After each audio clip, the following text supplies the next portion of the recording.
Hey everybody, it's me, your guy TriggerF2, and today we're going to be testing out a game for Will It Play. It's going to be called Elden Ring! Let's try it out. Hello, welcome to another episode of Will It Play. So here we have, first setting up is the retro-powered Aya Neo. As we all know, this thing has 16 gigabytes of RAM and a 4800U CPU. As you can clearly see, I've got the new control pads on here. They finally arrived today, which is nice and convenient. One of the first games we will be testing it out on is, of course, Elden Ring. So we're going to set this down to exclusive, and we will start the game off at 5 watts. Got the game up there. Let's double. So now we've got the game loaded up. We should have our program or software running back here in the background.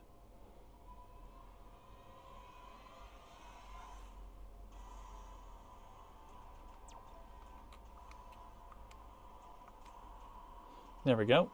Now we have everything set up. It shows that it's loading up. In the main screen, we will see that it's currently at 60 FPS.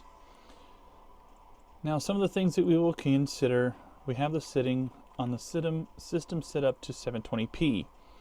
Now, with 720p, it allows us to have a full screen setup, whereas with borderless window, as you can see, it cuts off the top and the bottom. We want to have that full screen capability, so 720p is going to be our sweet spot. Quality settings are set to low. It will be an advanced or at least custom whenever it boots up. Actually, it'll be set to high. So let's load into the game of Elden Ring.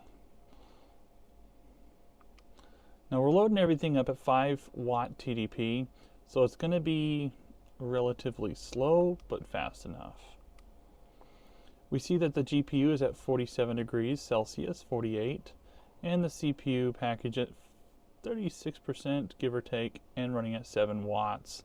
So the GPU and CPU are working quite well together, and with a 5 watt TDP, the game is running at roughly around 20, 24, 25 frames per second, which isn't entirely all that great. We'll take our character up to the outside world and we'll take a gander at what things look like when things are in fact much more populated.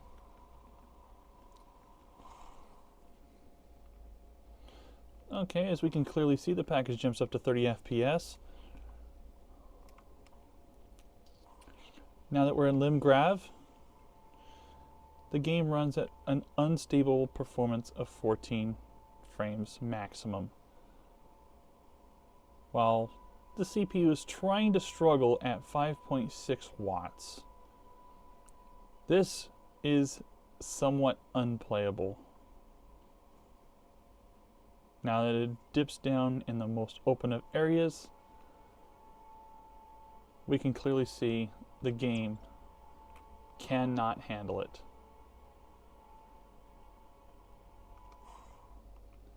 Seeing that it's so much, that it's so low, it decided to go right back to the story, up into the title screen. That is a complete shame. So we see how it was at that point. We'll bring up the package to 11 watts, and then we'll try again.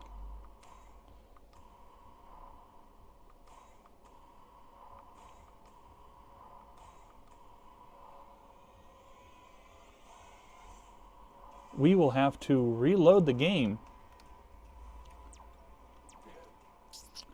Give me but a moment. I'm going to reload the game so that we can get things rolling, because now that we drop down to roughly 6 to 7 frames per second, the game will now refuse to even load in. Okay, we have successfully reloaded the game. Fromsoftware, you made some good stuff, but I don't like the fact that it prevents us from playing the game and testing it.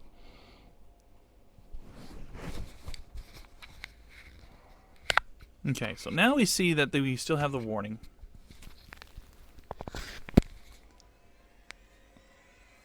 So this warning is going to be really much of a nuisance every single time it loads up. So we'll continue it now that we have everything set to power save mode at 11 watts. And of course, still at exclusive. You know what, let's bring it up to wild. Let's bring down that package heat. Now running at 11 watts, we can clearly see that the game is actually pushing a little bit higher. It's pushing at roughly around anywhere between 31 to what seems to be almost 40 frames per second. We're in the open world area, so it seems to be stabilizing at around an average 28 frames per second. So we'll go into the system and try out with other graphical intense settings. Switching it up to medium, of course it says we need to apply it after an update or restart, but the game still roughly runs at around 25 frames per second, which isn't too bad. Internal area will probably be around roughly 40 FPS, which, you know, we can clearly see averaging off at around roughly 35.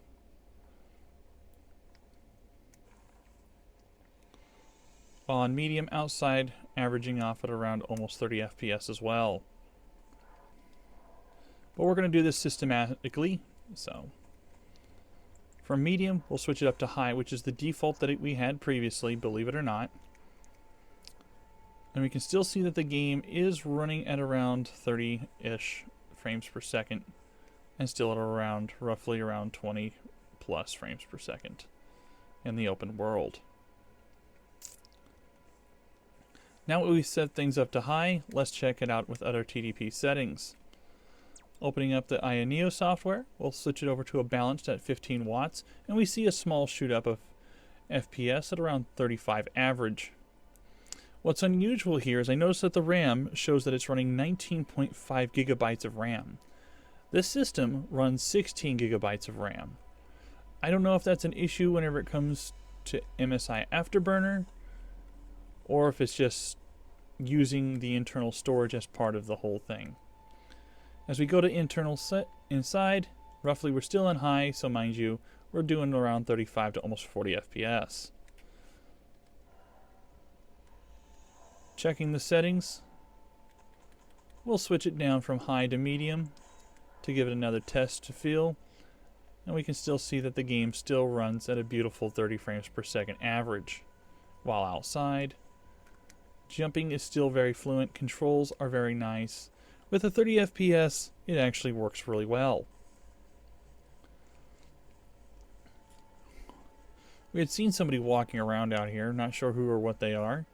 Mind you, this is still the beginning of the game, and we do see a small dip as things start to render from the distance, but it still seems to jump back up to a maximum 32 frames per second. This game is absolutely phenomenal. It's beautiful, it's open world, and they did a really good job at creating the game.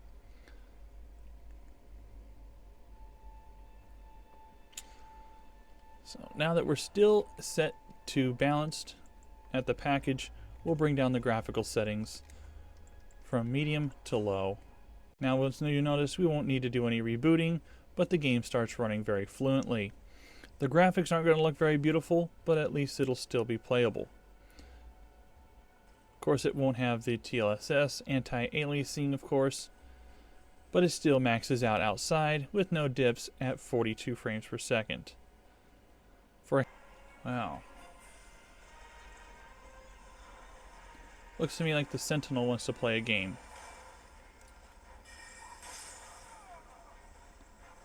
And it destroys me in a single hit. Of course, we're still running at around 38 average, so we're doing pretty good for ourselves. The game now runs a little bit faster now that we have everything set to the maximum frequency and the maximum power. It tells us that we're pretty much dead. No kidding.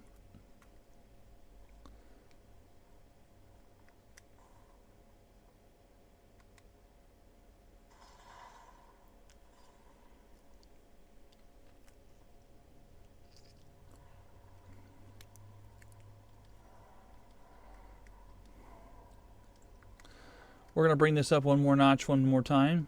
We'll set it up to the highest. Now that we have the maximum TDP capabilities.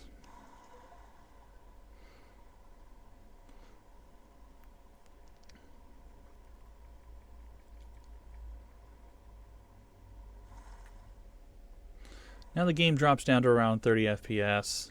Still very much playable, very much enjoyable. We're back up at Lemongrave.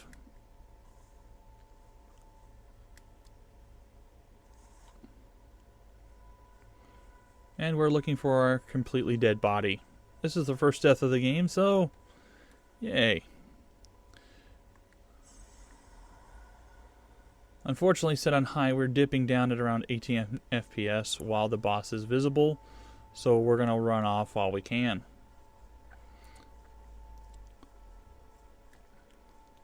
So the Aya Neo. This is the Aya Neo 2021 Pro Retro Powered Edition.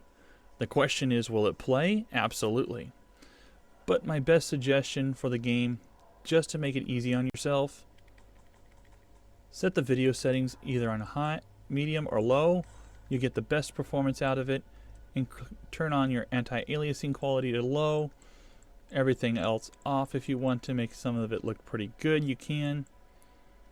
But this is my personal setting that I like. Auto detect best rendering setting, or so it says. We still have 35 plus FPS, which makes the game very much playable. Now, will this work also on the Aya Neo Next? The Aya Neo Next runs an 5875U, which is still a very powerful CPU and GPU setting with over 100 to 200 megahertz difference compared to the 4800U. Will it work? Absolutely.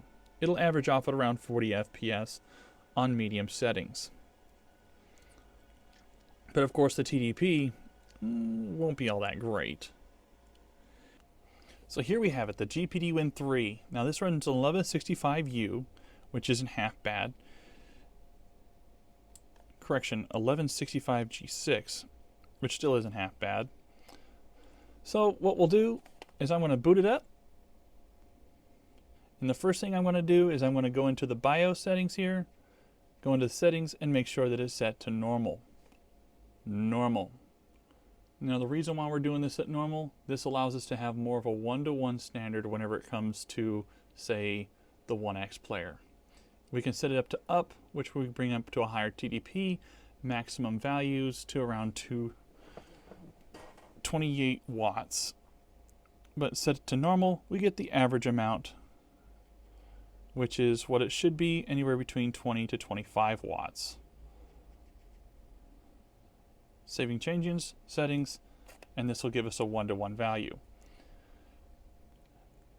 Now that we have the software that we'll need, we'll boot it up.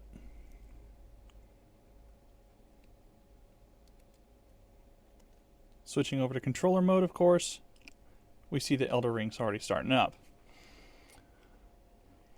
Now there is no changing of settings that you can provide on here, unfortunately. That's the biggest flaw. Compared to the Aya Neo, where you have control over the TDP, the OnexPlayer, as well as the GPD Win 3, doesn't have that functionality. So we'll just have to work with what we got. Booting up, we see the game is still running at 60 FPS, RAM at 10 gigabytes.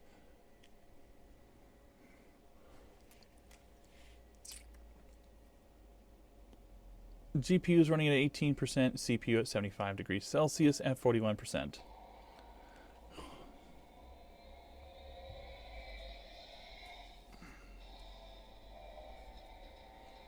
Of course, we got our information claim. We'll hit the continue button and we'll continue where we left off. Now, compared to the Aya Neo, the little demonstration that we'll have with the GPD Win 3 will be pretty generic as what you would normally find on normal PCs or on other handheld devices that doesn't have full control over TDP. Now, technically, this should set up on the same settings as we had previously. The controls are still very much playable, and it shows that we're going at around 34 frames maximum, 32 frames per second average. We're going to check our settings and see what we have our settings set for. By the looks of it, it is set to custom, which is our normal settings, so we'll set that to low, and we'll see where things flow from there. We're currently maxed out at 35 FPS. The game still is very much playable. As we start to venture out, it drops down to around roughly 23 FPS as things start to load in the distance. We do see an enemy there. And as we use one of our abilities, we also see that the frames start to drastically dip. So the graphics that we have to work with are not very friendly with an Intel integrated graphics. And this is set to low. 40 FPS as we look and run away the opposite direction. Mind you, that is with one enemy, and that's also with an energy-based weapon. With a normal weapon, we still roughly do pretty well. As we start heading towards the building to internals, we reach 44 frames per second. Going down, there's something that I have noticed, and I'll also state here. As you move through the houses or buildings, while you're going through on these pedestals as they are, sometimes you will see graphical glitches. Random triangles popping up on the screen and such. Internally, we still run at around 32 to 35, 37 frames per second max, with a minimum, 42, 45 now that everything's been fully rendered and cached. 35 at a bare minimum.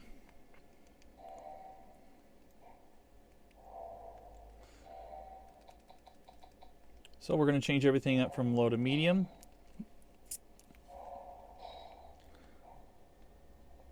Still internally, we have some dips down to 25 to almost 16 FPS.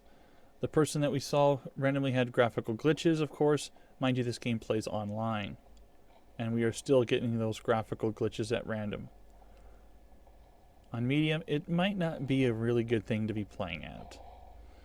Right, going up the pedestal, we're still having some things going on here. And we see it drop down to a minimum 22 FPS. We'll go outside and see what things look like. As we start to see things randomly hiccup, we'll see a few glitches where it drops down to a roughly 20 FPS. Now it's still running at a still stable 30 FPS, but in the distance we do see graphical glitches where textures and objects randomly start to turn green.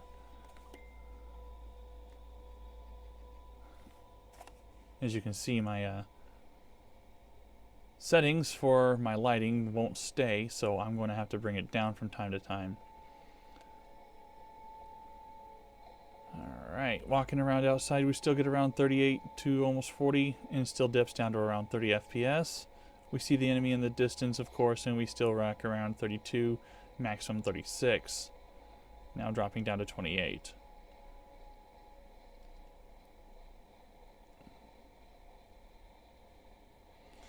Now the PC itself and Windows settings for this, as well as it was with the Aya Neo Pocket Edition, Retro Powered Edition, the settings were set to maximum performance in Windows so that we can get the most out of it. Now that we're at medium, we'll try it on high, knowing that where our settings are going to look like from that point. Things are still looking a little bit grim. If you see a few hiccups where it starts dropping down to around 20 FPS, and outside play still running around 30 FPS average. Of course, we still are getting those graphical glitches where things are starting to turn green for reasons that are unknown. And as we start to load into the area for the inside of the house or the building or the temple, it drops down to 10 FPS. The game shows to be using 12.5 gigabytes of RAM. The GPU is pegged at 99%, where the CPU is roughly fluctuating evenly as it should at around 70 to 60 FPS. Running around on the inside, we still get around 30 FPS, which isn't half bad. We'll take a look into this open area to see how much we can pull in. New area drops down to 26, and then it jumps up to around almost 40 FPS, but averaging off and leveling out at around 35 to 36 FPS.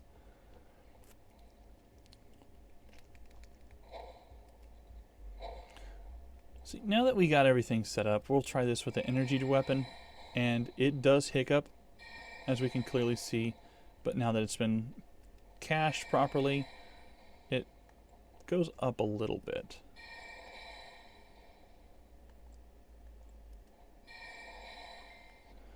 So the question is, will it play? Absolutely. Will it play well on an Intel-based graphics? Not so much. As we can see, it does dip down quite a bit, and it's best to play the game at the very minimum settings. That way you'll get the maximum performance out of it, but also the more battery life. As you saw in the BIOS, I had it set up to normal so that we can run it up to the maximum 25 watt TDP. like I said, this allows us to be able to measure things apples to apples.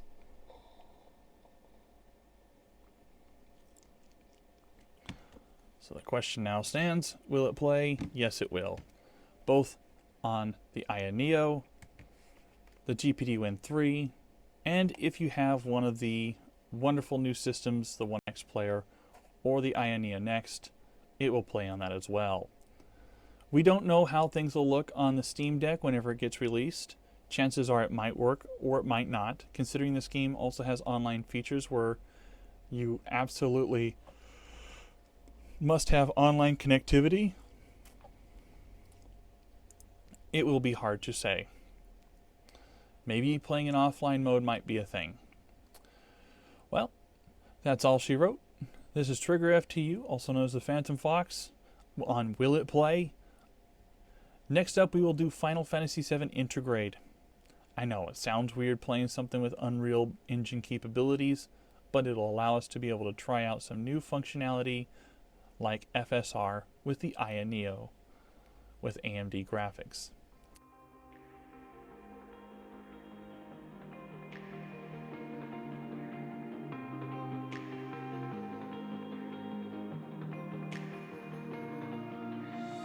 I was staying up all in the west side, turning on my days into night. I was waiting up all in the west side, waiting for your call, but you had someone else in mind.